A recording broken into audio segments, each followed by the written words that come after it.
church family, guests and visitors, and thank you for joining us for online Bible study.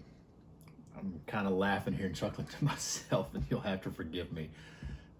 Even my kids are laughing at me and having some fun at my expense because I don't know exactly what happened, but I had recorded this video and was ready to begin the process of editing it and getting the Bible study online, only to find out that after about 3 seconds, and I don't know why, the video stopped. It was no longer recording. And so I was talking and giving a Bible study, well, to my family.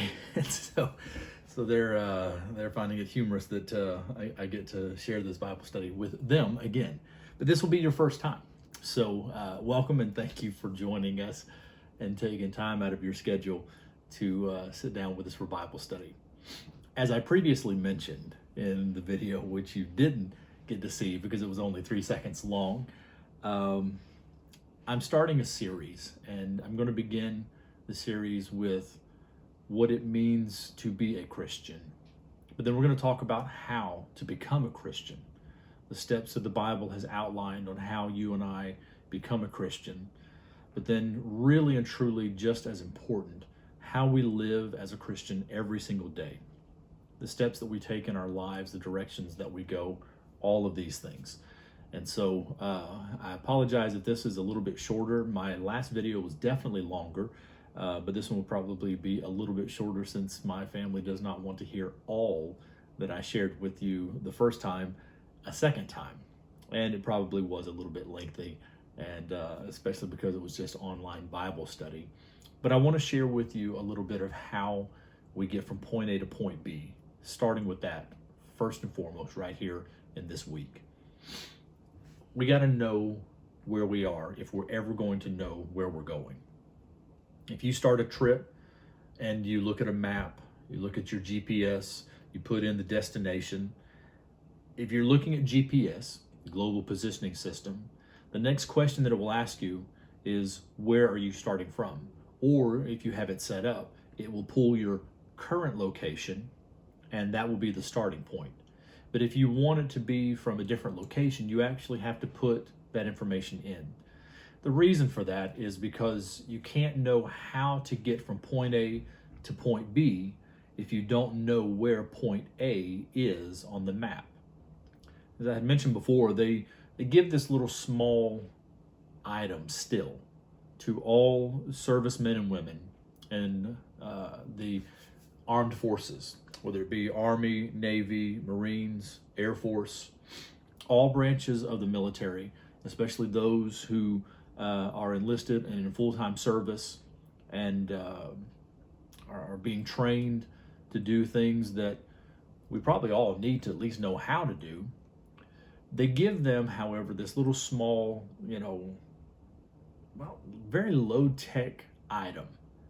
It doesn't have any electronics. There's no batteries. There's no LEDs, no touch screen, anything. It's very low-tech. The little item is called a compass. It's called a compass. That compass, and what it does is it always points to what's considered and known to be the magnetic pole of north. In doing so, there is an opposite direction to the needle that will show you where south is. From that, you can get your bearings east, west, and you can know your direction. But then along with that compass, they give every service man or woman a map. The reason they give you a map is just knowing that that is north, that is south, that is east, that is west, doesn't do you any good if A, you don't know where you're at, and of course B, you don't know where you're going. Now it's easy for us to say, as children of God and as Christians, we're going to heaven. So we know point B. That's easy. Man, we got that down pat. But sometimes that's a little bit too generic. And what I mean by that is, if that is the final destination, that's great. But there's some places that we need to understand that we're going to have to stop as we get there. I'll tell you more about that in just a moment. But first, let's deal with point A. Where are we? And this is a truth that needs to be known, whether we're a new believer we're just starting out in this and we don't really know an awful lot about what it means to be a Christian or how to be a Christian, or whether we are somebody who has been living for God the largest and or better part of our lives, and we've been in this for years, even decades, and we've been at this, and so we're old pros, as it were. Well, that's great to be a professional Christian, but that still does not negate the fact you and I need to know where we are and where we're starting from, but also where we are in the journey. Let's face it, church family, we are not there yet. And for the guests and visitors, the good news is the rapture has not taken place yet, which means there is time for whosoever will to be saved. But we got to know where we are. If you're a child of God that's been living for Him for years, but maybe you've kind of gotten detoured off the path a little bit, maybe you've lost your direction a little bit, maybe you've just lost a little bit of the fire, that's a good place to know right then and there where you're at, because then you know better how to get where you need to be. I alluded to a story of a trip that we had taken as a family to Massachusetts a few years back, and had a great time visiting with family and friends in the Massachusetts area. But Massachusetts is a long ways from Florida. We live in Jacksonville, Florida. We were going to Springfield, Massachusetts, and I'll just be honest with you. If you're going to make that trip, I highly recommend you fly. Let somebody else do the transporting for you. We decided we were going to drive it. So we loaded up the kids, we even took the dog, and we headed out. Long story short, because of wrecks and because of some accidents on the interstate that forced us to have to either wait or be detoured off of the interstate, what should have been a much shorter trip took more than 19 hours. The return trip home took even longer. That one was a little over 21 hours of driving time. And the same thing because of just accidents and detours and things of this nature. The point is, not only did we have to know where we were starting, knowing where we were going, but also we had to know all of the stops in between to get us from that point A to point B. I'd love to tell you that our vehicle had enough gas and enough fuel in it to drive all the way up there on one tank, but we all know better than that. There's not a vehicle on the road right now that I know of, electric, gas, diesel, or otherwise, that would make that kind of a trip without stopping. But I also don't know a person alive that could make it that 19 or 21 hours, whichever end and leg of the trip you were on, without having to stop, even if it was just to get out and to stretch and to just move a little bit, because we get kind of claustrophobic in the car and we want to just kind of move and stretch, get the blood flowing, use the muscles a little bit. The point is, there are stops that are absolutely a necessity that we have to make. There's no problem doing that, but we need to know where those stops are. We need to plan for them. We need to be prepared for them. And I will tell you that as a child of God, as a Christian, it's no different. There are times in our life and our walk with God that we will find detours, we will find stops, we will find even sometimes points of necessity where we just have to pull off and take a break and just stretch and just exercise the spiritual muscles, our faith, if you will, to be strong enough to continue on with the journey. But if we don't know these things are happening, especially the detours or the things that are moving us off of our path, we can find ourselves in real trouble. We can even find ourselves lost if we're not careful. So it's important to know not only where we are, where we're going, but have a plan of action for how to get there. Have a plan of action for where to stop and what you want to do, and be prepared and ready at all times. I mentioned that we had a wonderful few days just to kind of get away and spend some time with the family, and we really enjoyed getting away, and that's why we weren't there this past Sunday, because we were on vacation and we missed everybody, but it was also a good time of just getting recharged and the batteries getting topped off and tanks getting topped off. So we felt great coming back and look forward to getting right back into not only the work and the ministry of God, but seeing each and every one of you this coming Sunday. But on our way back, what should have been just about a 1 hour trip, and we were almost halfway through that 1 hour, it was time to stop. Before long, that 1 hour trip turned into more than 2 hours. And the reason was because our stop, that should have been 10, 15 minutes long, took well over an hour.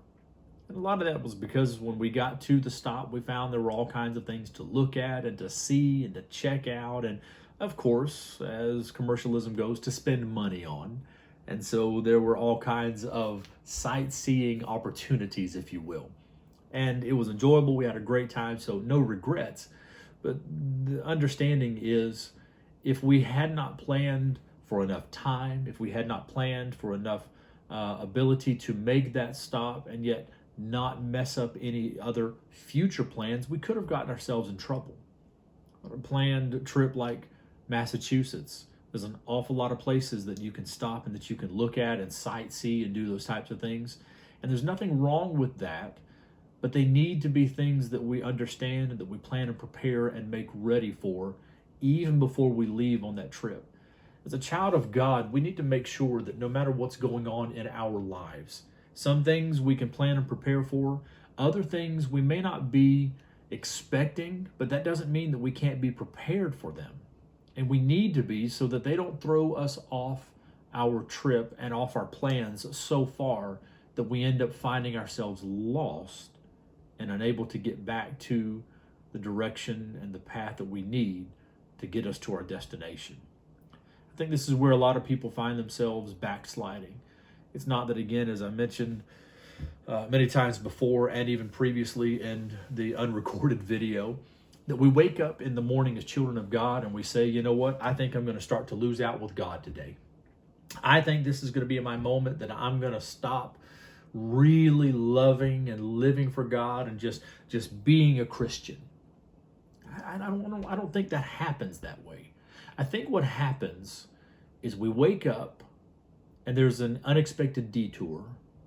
And because we have not planned or we're not prepared for such detours, before long we find ourselves not praying every day like we should, not reading the Bible every day like we should, not attending church every time the doors are open like we should, and just not being as involved with church and living for God as we should.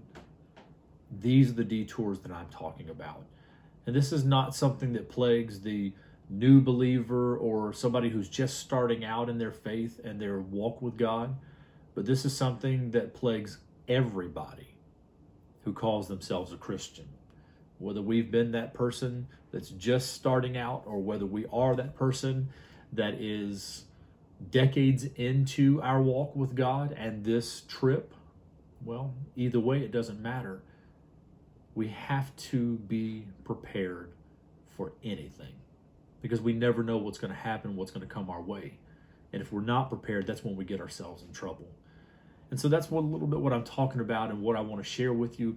Not only ways to know that we are in fact living for God and that we're walking a Christian lifestyle and living a Christian lifestyle, but also how to be prepared and ready for things that come our way. The first, as I mentioned, is already, of course, very simplistic and yet very, very important. Knowing where we are in our walk with God. And then, of course, determining where we want to be and making a plan for getting there.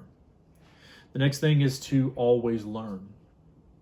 I've mentioned before that we were on one of the final family trips together that I took as a teenager, young adult myself, with my mom, my dad, and I believe even my sister, and just we were all there in the vehicle, and we're taking a trip together. We're headed up Interstate 75, and we're going to be going through Atlanta, Georgia. The roads, however, had changed. The usual exits that we took this direction or that direction had all changed, and they had changed all the routing of the roads, and we were kind of running on autopilot. And because of that, we thought, well, we're just doing the same thing that we've always done, and that will get us to the same direction and place that we've always gotten to. The problem with it is we didn't keep up with all of the knowledge that we should have kept up with on the roads. And before long, we had taken an exit that we had always taken before, but this exit was now part of a new direction and a new turn with the roads. They crisscrossed each other. And so now we're headed in a completely opposite direction of where we were intending to go. And it wasn't before long we figured out we got a problem. And I don't know if it took 5, 10, 15 minutes or miles down the road to find a place where we could finally make the U-turn back in the direction we needed to go. But we got headed the right direction. All told, it probably took us 30, 35, maybe 40, 45 minutes even. I don't know how much time drive-wise we lost, but we lost a number of minutes on that unscheduled detour, that unplanned and prepared detour. If we had taken the time, however, to look at the map, made sure that what we had was up to date and that it was correct and it was accurate, and if we had just been watching the signs around us, we would have known we were on the wrong course, the wrong path. We were headed in the wrong direction. I tell you, church family, don't ever stop learning. Now, the beautiful thing about living for God and learning is, first of all, we don't ever have to worry about it being up to date. The Bible is always current, it is always up to date, and it never changes. So all the time that we spend learning, that we spend reading and meditating on the Word of God is only building and strengthening what we've already learned, which is a great thing. So we don't have to relearn or try to reinvent the wheel, as it were, but we just need to stay current with where we are in our trip as we are trying to get to that destination we call heaven. I told you before, it could be something as simple as maybe we don't make the prayer room as often as we used to, as children of God who have been doing this for a number of years. Or maybe as the new believer, we don't recognize how important it is to pray and to read and study the Bible every day, just as important as it is for the veteran child of God, the person who's been doing this for years. All of it is important, not just to start, but to keep and to maintain all the way through our Christian lives.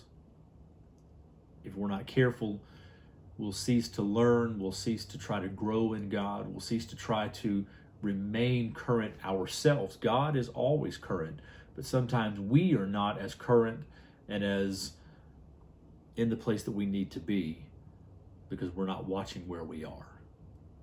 I will challenge you to always learn. Get back to a daily reading, daily devotion, daily prayer. Let that be a great starting point. Not only, again, for the new believer, but also for the veteran child of God who's been doing this for years, maybe even decades. Maybe you're like me and you were born on Saturday and in church on Sunday morning. I don't hardly know a time in my life that I have not been in church every single week of that life. And I've gone on now more than 45 years. But I can tell you that even in those times, even in those 45 years, there were moments that the detour took me in a direction that I never intended or planned to go because I wasn't prepared and I was not ready for it. It had nothing to do with God. He had given me the knowledge, the understanding, everything that I needed to be able to make it, but I just wasn't watching the signs. I wasn't staying up to date and current on what I needed to do to end up where I wanted to be. I will tell you, don't make the same mistake. Don't make that mistake of waking up one day and wondering, how did I get here? This is not what I intended. This was not what I planned. No, always know where you're at.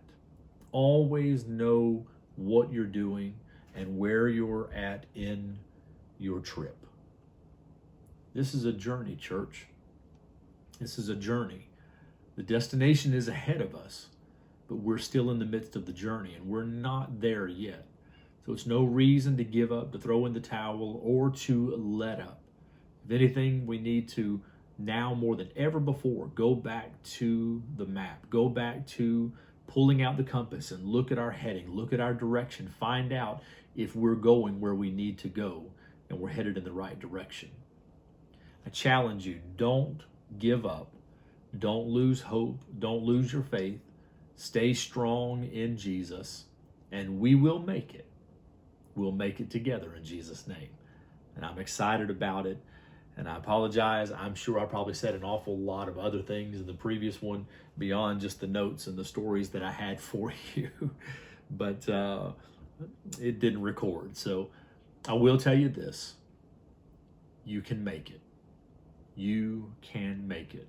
And even if you have found yourself on a detour, maybe a little bit cold, lukewarm, or indifferent, doesn't matter. God can always help you find your way back. And that's what the church is here for as well. We want to help you find your way back, and we can't wait to do just that. We missed each and every one of you this past week. Again, thank you for allowing us a few days to just get away with the kids being on spring break and out of school, and just spend some wonderful vacation time together, recharging the batteries and just getting rejuvenated in our spirits. But we did miss you, and we look forward to seeing you this coming Sunday. And we pray God's blessings on each and every one of you. And we were so excited to hear the wonderful report of a great move of God that everybody had, even in our absence, which tells me it's not about us. It's all about Jesus. So we look forward to being part of that move of God this coming Sunday. So if you're available, come out, be with us. If not, just know that we still love you and we miss you. And we look forward to the day when we can be back together again. God bless you. And again, we love you. And we'll see you soon. Bye-bye.